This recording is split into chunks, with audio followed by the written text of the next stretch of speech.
नमस्कार, दिल्ली बदलो देश बदलो में हम 4 रिपोर्टर आपको लेके चलेंगे दिल्ली के 4 अलग अलग वार्ड्स में। दिखाएंगे कैसे चल रहा है चुनाव प्रचार और क्या है इलाके का हाल।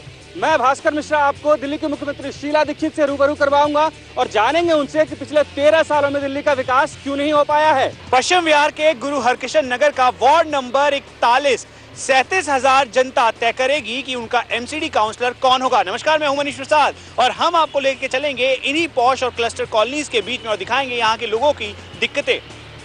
कहां पर पिछले 5 सालों में कोई विकास नहीं हुआ। नमस्कार, मैं हूं अभिषेक और आज मैं आपको लेके चलूंगा दिल्ली के मोती नगर के वार्ड नंबर 100 में, जहां पर बीजेपी की उम्मीदवार सुरेंद्र कौर अपने दांव आजमा रही हैं। वार्ड नंबर 213 जहां से निर्दलीय उम्मीदवार पंखे की चुनाव चिन्ह के साथ चुनावी मैदान में है। उनका दावा है कि उनकी पंखे की हवा कल्याणपुरी की सारी गंदगी साफ कर देगी।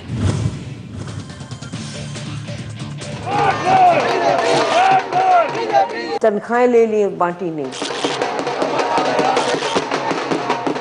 टीचर्स रख लिए जिनके सर्टिफिकेट्स नहीं। बिल्डिंग्स दनादन गिरती चली जाती हैं। कैसे? बिल्डिंग ललिता पार्क में गिरी, चांदनी महल में गिरी। 15 अप्रैल को दिल्ली में एमसीडी का चुनाव होने वाला है। हमारे साथ दिल्ली की मुख्यमंत्री शीला दीक्षित हैं। इनसे बात करते हैं कि किस तरह से कांग्रेस पार्टी की तैयारी है। मैम, स्वागत है हमारे प्रोग्राम में आपका। सबसे पहले किस वादों के साथ आप या किस एजेंडे के साथ आप जनता के बीच एमसीडी चुनाव में जाना चाहते हैं? देखिए, सबसे पहले जो हमने काम कर दिया है कि ये चुनाव जो है 3 एमसीडीज का हो रहा है।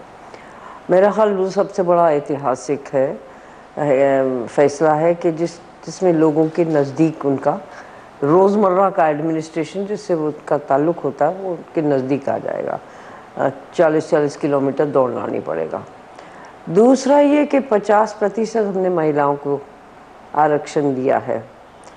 तो ये दोनों चीज़ों ने जो आज की एमसीडी है उसकी तस्वीर तक बिल्कुल बदल दी है और हमें उम्मीद यही है कि ये दिल्ली की बेहतरी के लिए होगा।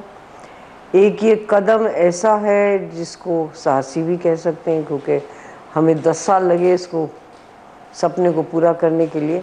तो हम इस विश्वास और यकीन के साथ जा रहे हैं कि दिल्ली का म्यूनिसिपल एडमिनिस्ट्रेशन है वो बेहतर होगा, हमारे दिल्ली के निवासियों के लिए अच्छा होगा, एफिशिएंट होगा, ट्रांसपेरेंट होगा। लेकिन टिकट बंटवारे में जो हुआ है वो सब जानता है कि तमाम जितने भी नेता हैं उनके रिश्तेदारों को टिकट मिली है, चाहे कांग्रेस हो या भारतीय जनता पार्टी। तो जिस उद्देश्य से आपने ये किया था वो तो पूरा ही नहीं हुआ। नहीं, देखिए, ये नहीं हुआ।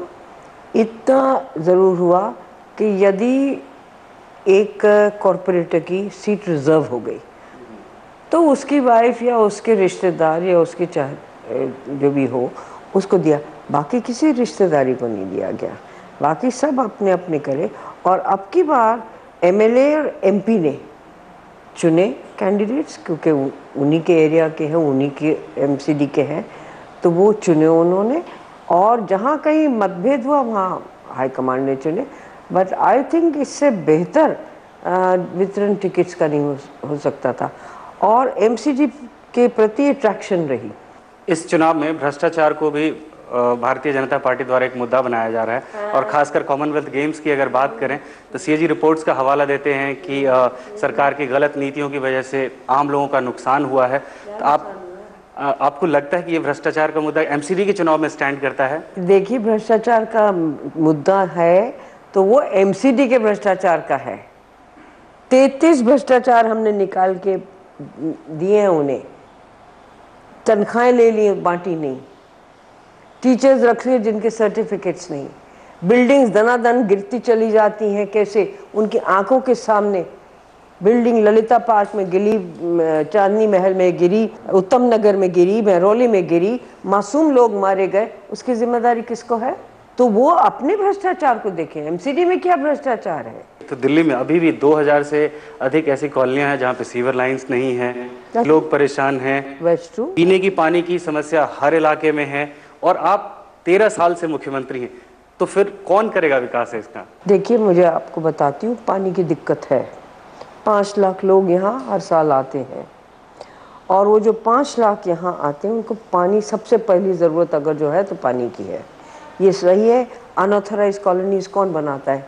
डीडीए बनते, हमारे पास तो लैंड है ही नहीं, फिर हमें पानी देना पड़ता है और पानी सीमित है, हरियाणा या और जगह से हम ला नहीं सकते, वो देना नहीं चाहते, उनको अपनी ज़रूरतें हैं। तो इंस्पाइट ऑफ दैट कोई प्यासा नहीं रहता, किसी ना किसी तरह से टैंकर की बात से पहुंच जाता पानी। तो ये कह देना कि इनएफिशिएंसी है, नहीं है, मजबूरियां हैं ये। इनकी क्या मजबूरी है कि ये कूड़ा नहीं उठा सकते? अच्छा, वह एक सवाल आपने पूछा तो जो है कि भ्रष्टाचार है, सीएजी की रिपोर्ट है, शुंगलू रिपोर्ट कमेटी की रिपोर्ट, हर एक का जवाब पैराग्राफ वाइज हमने दे दिया है।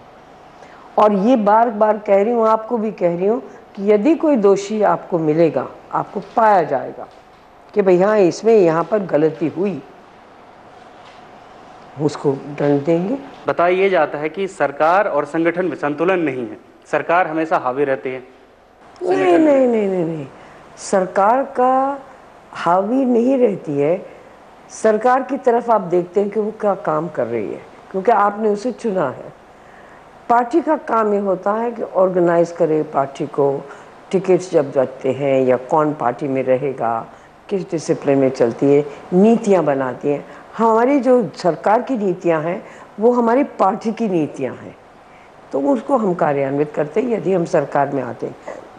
कुछ मतभेद हो सकते हैं, कुछ ये हो सकता है कि भाई इसको जल्दी करो, इसको देर क्यों कर रहे हो, ये ठीक नहीं है, वो नहीं, लेकिन इसके अलावा कोई और नहीं है। इस चुनाव में कितने आश्वस्त हैं, कितने मेयर कांग्रेस पार्टी से होंगे? 3 में से।